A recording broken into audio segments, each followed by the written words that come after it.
Very good afternoon, my dear friends. That's good, but that's not good enough. They've assured me that nothing will happen to you if you shout out a good afternoon. Are you ready?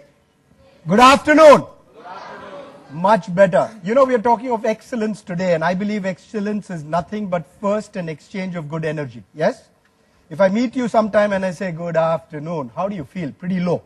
But if you meet somebody and say good afternoon, you've already started that exchange on a good note. Right? So today the 20 odd minutes or 25 minutes that we're going to spend together is not only about organizational excellence, but about the ability for individuals to make sure that they contribute their best energy to organizations. Am I audible behind completely and clearly? Yes? Thank you. So, Henry Ford had said something very interesting. He said, anyone who stops learning is old, whether at 20 or 80. Anyone who keeps learning stays young. The greatest thing in life is to keep your mind young. And I think that's a very, very powerful statement. I'm sure there's somebody in this room who's between 20 and 30. And I'm sure there are people in this room who are maybe 60 years old.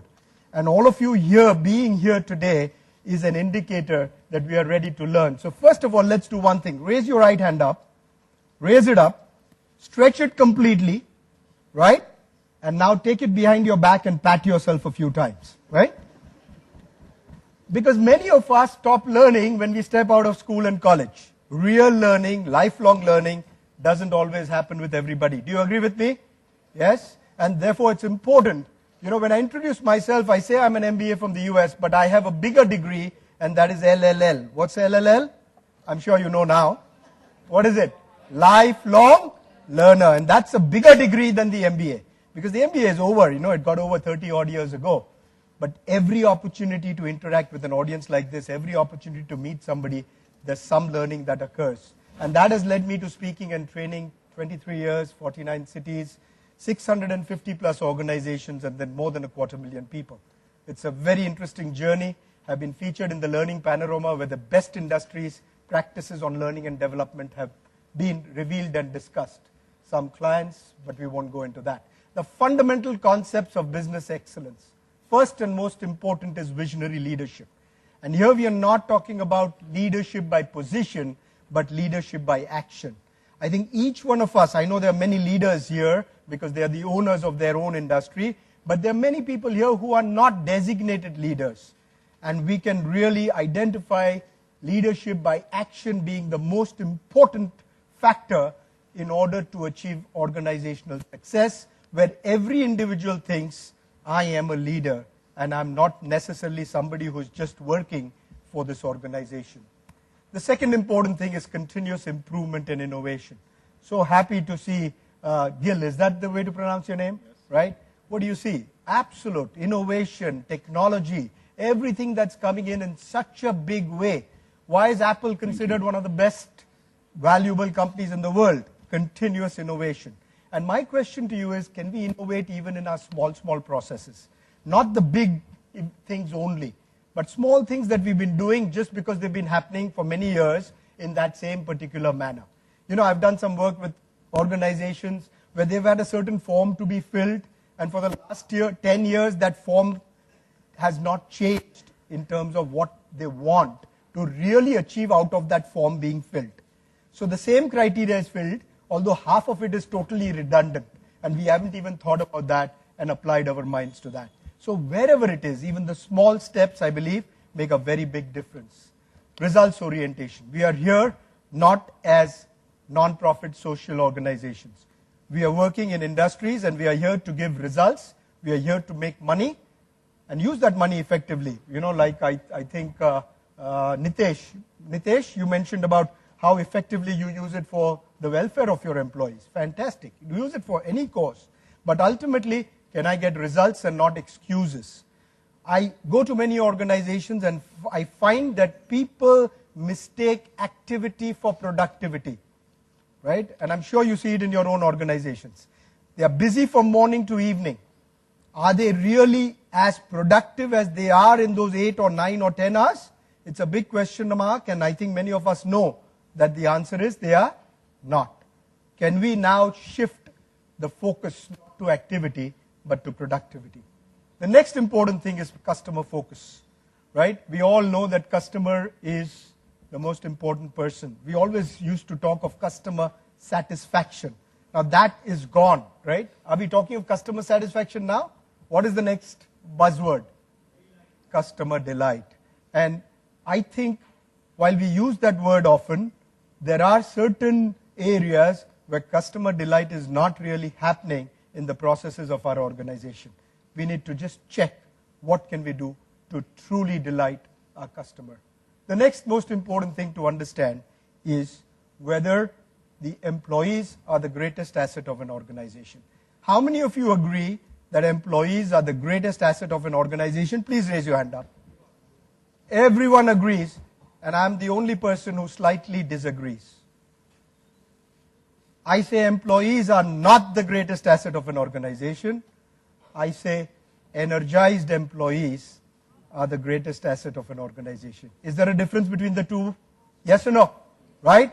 Because if employees were the greatest asset of an organization, every organization has employees and all of them should be great assets. But you find three categories of employees. One, who are true assets, who are really energized and engaged. Two, who are normal. You know, they get their work done, enough to get their paycheck at the end of the month, not to get fired. Not to get fired, not from the job, but not to get fired for not doing anything correctly. They do their work reasonably well.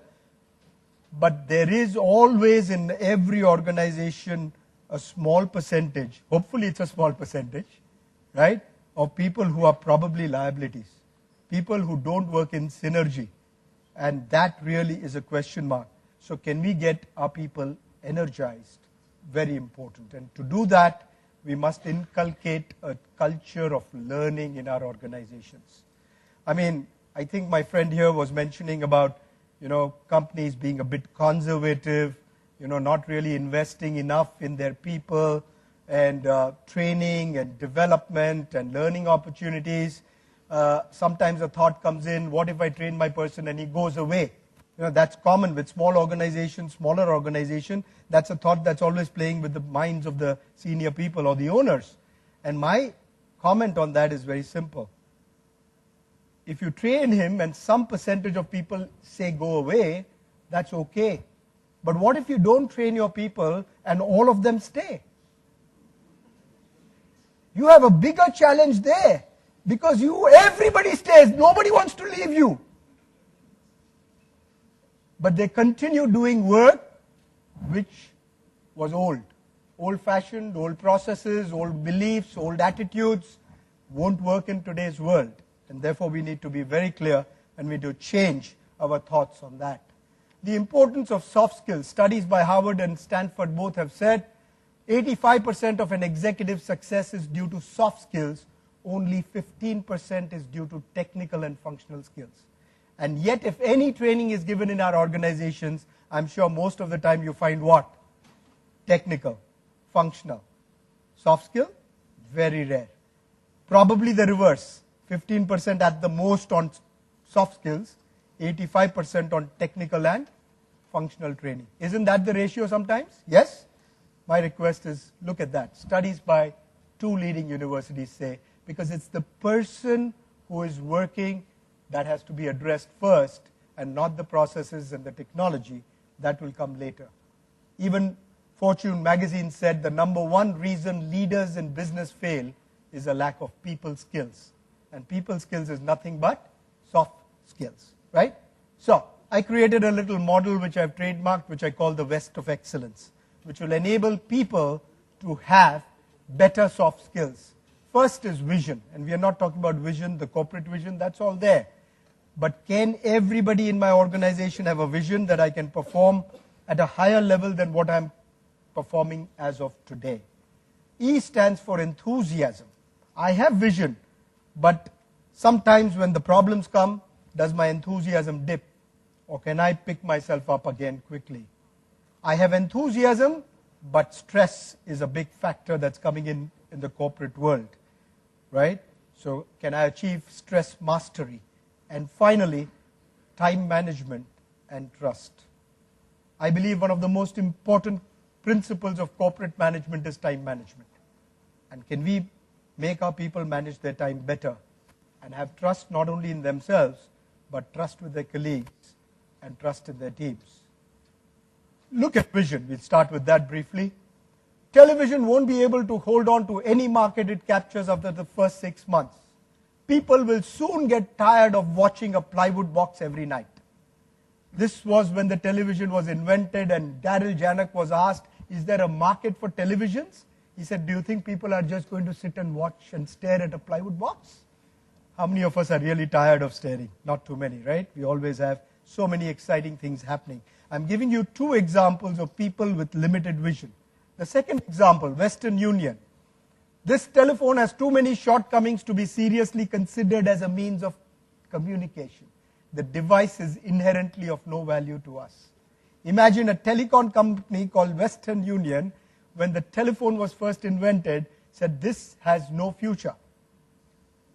And today we are carrying the telephone in our pockets and we are using it as our world. Why am I sharing these 2 examples? Think about all the places, situations, practices, ideas where we are not able to go beyond our current reality and look at the future of 3D, the future of so many other things, and try to bring that, work backwards and connect your tomorrow and today together. We can do more with an expanded vision, and that's for sure. Enthusiasm is the next factor. Enthusiasm comes from the Greek word entheos, and entheos means full of life, full of energy, full of vitality. I personally believe that the greatest bankrupt in the world is not the person who doesn't have money.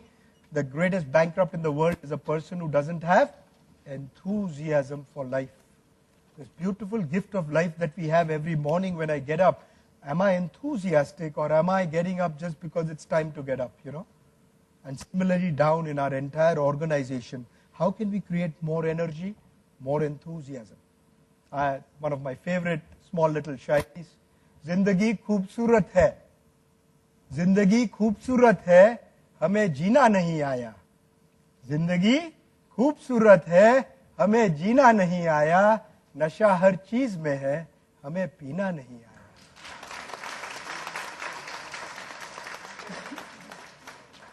And I'd like you to remember this shairi when we have challenges. And then say, ये challenge में भी नशा है कि नहीं, right? Then evening का नशा हो कि नहीं हो, it doesn't matter, But perpetual flowing nasha because of what we have. And enthusiasm is largely affected by one quality, and that is a positive attitude. So let's look at this powerful quote. Attitude to me is more important than facts. It is more important than the past, than education, than money, than circumstances, than failures, than success, than what other people think, say, or do. It will make or break a company or a home. The remarkable thing is, we have a choice every day regarding the attitude we will embrace for that day. Every day when you get up in the morning, my friends, you have 2 choices. You know what they are? You can either say, good morning, God. What is that? Positive? Yes, it is. Or you can say, oh God, it's morning. And some of us are sometimes at least in that second category, right? And that's going to determine your attitude for there. I'm convinced that life is 10% what happens to me and 90% how I react to it. And so it is with you. We are in charge of our attitudes. Let's all say it together 3 times. Are you ready? The last sentence. We are in charge of our attitudes. We are in charge of our attitudes. We are in charge of our attitudes. Now saying that is the first step. But if we can use that and become part of our life, do you think our life will be more powerful? Absolutely. Right? So, S for stress management. Are stress levels rising? Generally? Yes. It's the traffic, it's the rains, it's the political environment, it's some kind of a bun, it could be a war. I mean, there's so many things that are happening all over the world. World is becoming a more stressful place. So what is stress? Stress is our internal response to a situation we find hard to manage. There's good news and bad news in this definition. What's the good news? It's our internal response. What's the bad news? we don't exercise that response. We blame other people, situations for stress, whereas nobody in the world can cause you stress if you don't allow them to cause you stress. And that's very important, fundamental thing that we must remember. The relationship between stress and job performance. When stress is low, performance is low. People will be lethargic. So a certain amount of stress is good. When stress increases to a certain optimum level, performance in organizations also rise. It's only when stress becomes too high, then performance starts to decline. And that's where we need to make sure that we arrest it. Otherwise, we'll have burnout cases, and therefore very critical. So don't think all stress is bad. Some stress is good for you. What are the other effects of bad stress? Reduce productivity, affect your health, drain energy, and strain relationships. Right? So, how do you deal with stress? One of the best ways is what I call dissolving stress. Music. We produced a music called Music for True Relaxation.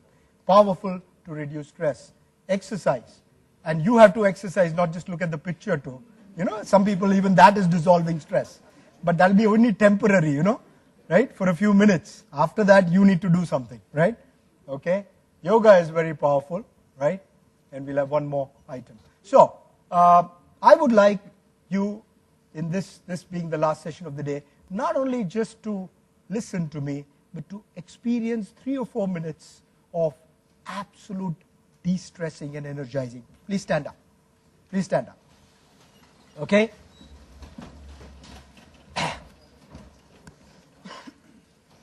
Have you heard the term SOS? What is SOS? Save our souls. For modern men and women, SOS is going to be what? Save our spines. Because I want to ask you a question. How many of us have experienced some pain in the back sometime? Raise your hand up.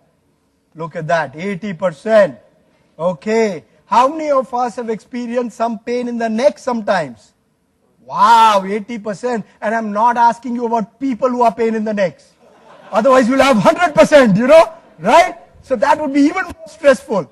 Exactly. So I'm talking about physical pain, and all that is connected to what? Your spine, isn't it? The lumbar spine and the cervical spine. Okay? So we're going to quickly do something to stretch the lumbar spine. Okay? Feet together, hands in front of you, interlock your fingers, right? Turn them, palms towards the ceiling. Stretch, stretch, stretch, stretch as much as you can. Right? Feel the stretch in the shoulders. Feel a slight soft pain. It doesn't matter. Okay? And as you keep stretching, after that, when you cannot stretch any further, stand on your toes by raising your heels. That's all. Next half an hour, you just have to do this. Okay, if you come down again, and release, and let go. Fantastic. Now don't sit down. Okay? It's not over. I mean, Mr. Kesar is allowed to sit down, right? But not everybody else. Okay? So that was one exercise where you got your spine being stretched long. You know, a lot of pain occurs because of the compression between the vertebral discs. So that's one. 2, hands by the side. Take your right hand up. I'll take my left hand up. Okay, you take your right hand up. Bring the hand close to the ear and bend it, bend it, bend it, bend it, bend it, bend it. Very good. Stretching. You feel a stretch on the opposite side? Up, down, slowly. And then the second hand up. And stretch. And bend, bend, bend, bend. Excellent. You all are doing a great job. Fantastic. Up and down. That was sideways. Finally, we're going to twist our lumbar spine, separating our feet. Yeah, fingers up to your chest. I will move my upper part of the body to my left. You will move to your right. Okay, come on. Everybody twist only the upper part of your body. Look behind at some point. Very good. Come to the center and go on the other side. Great. Now, come to the center and release. 3 simple but very effective exercises for the spine, the lumbar spine. We don't have too much time. We won't spend more than 3-4 minutes now with the exercises. We have total what? 5 minutes is okay? Tell me. Yeah, exactly 5? So I'm not going to spend all 5 on the exercises. How many minutes? 3? 5? Oh, okay. Mr. Kesar is saying you can take even 10 minutes. Oh, thank you. All right.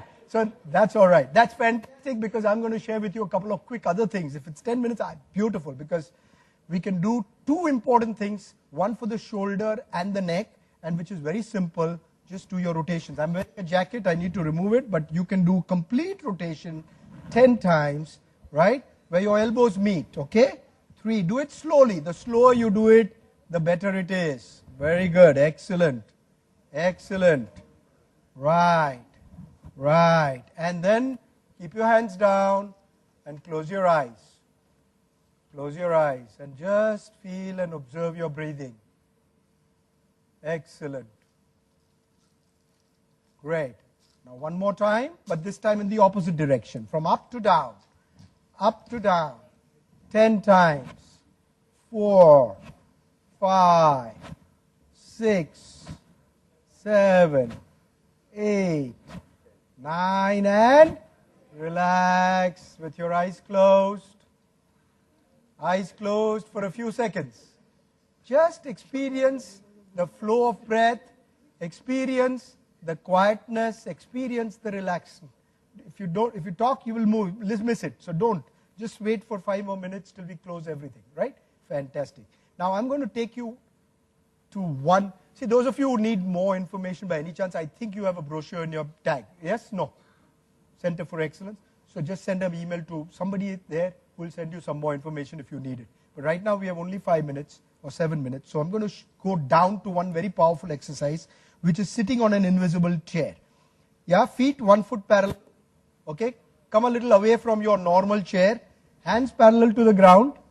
Okay, and you are going to sit comfortably in a half sitting position. Okay, fantastic, great, great, beautiful, absolutely beautiful. Now, I'm sure this is a position where the award ceremony can happen. No problem. Now go all the way down, all the way down, all the way down, all the way down, and when you come up, don't forget the comfortable chair, okay? You can't come up straight. So come up, half, half, half. Wait. I'm counting 10, 9. Okay, 2 and wow. How do you feel? Great, right? Come on, give a big hand to everyone. Ooh. That one exercise just sort of released a lot of energy. You know, stretching releases energy. We've seen a dog or a cat, how they behave, right? After they're sleeping, they're smarter than us. When we are tired, we go and plonk somewhere in a very uncomfortable position and we don't release our energy. Okay? So, the next thing that's very important is what I call, and I'm taking the liberty of the few minutes extra that you've given me, right? Okay? Right. And the next thing that's very energizing is laughter. Now, even the thought of laughter makes you laugh. Now, just imagine you feel so good. Hearing laughter, even Mr. Mehra has come. Look at that. He's wondering what's happening here. Why are people laughing suddenly? Okay, so we are going to do 3 types of laughter. The first laughter is what I call silent laughter. 5 times with me, join me. It goes like this. Everybody ready? Start. Breathe in.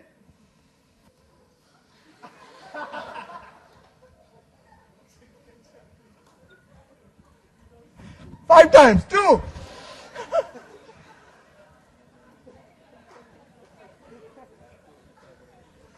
3.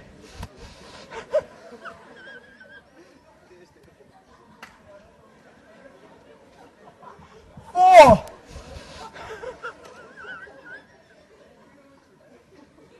Last.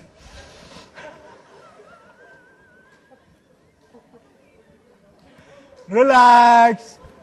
Left hand on your chest. Woo, woo. Okay. In the interest of time, we won't do 3 laughters. It's okay, we'll do only 1 more. Okay? Right? We continue. He says, now he's also changed. He's also gone to the other side. He says, okay, you continue. Fine. The second laughter is, then we'll do all 3. The second one is mouth closed, pigeon laughter. So you have to do exactly that. First laughter, you did not have to make a sound. Here you have to make a sound. And when you make a sound, you have to keep your mouth closed. Come on, 5 times. Breathe in. Last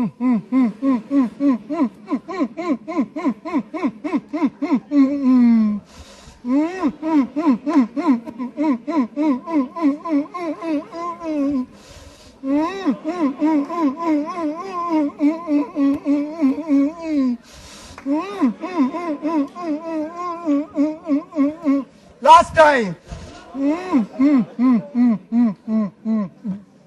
Relax. Again, your eyes closed. Your eyes closed. I know it's very tempting to talk and laugh, but just be silent now. Experience from activity to passiveness. Experience the quietness. And the last laughter is a very powerful laughter. Just join me. Completely let yourself go 5 times. Come on, ready? Breathe in.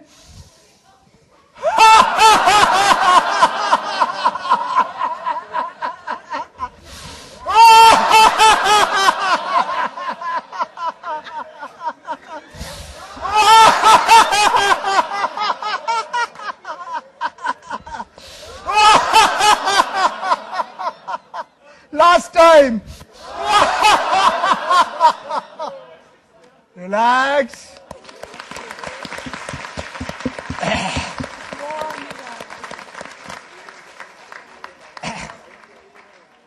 Have a seat, please. How do you feel? So the answer is also in laughter now, huh? The answer doesn't come in words. How do you feel? Great. I mean, just look, be honest, tell me, what's the level of your own energy right now? Powerful, yes or no? Yes.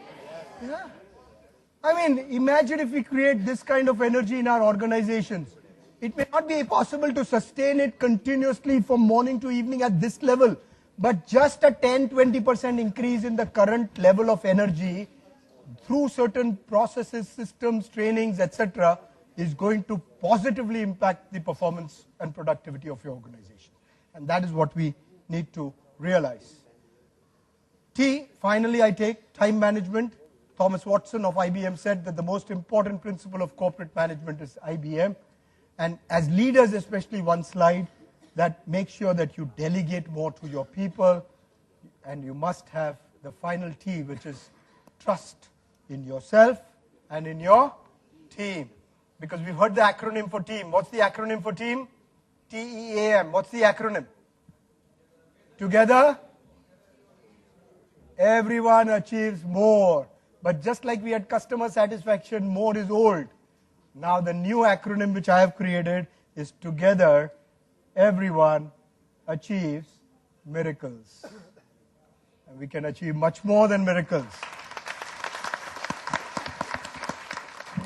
Things we thought were never possible, we can make them possible with the West of Excellence. If you would like more details, you can always send an email. It's right there. You can visit our website. And we do work in 49 cities of the world. I wish each one of you all the very best. May God bless you and keep you in the palm of His hand always. It was wonderful meeting you and being with you. Thank you very much.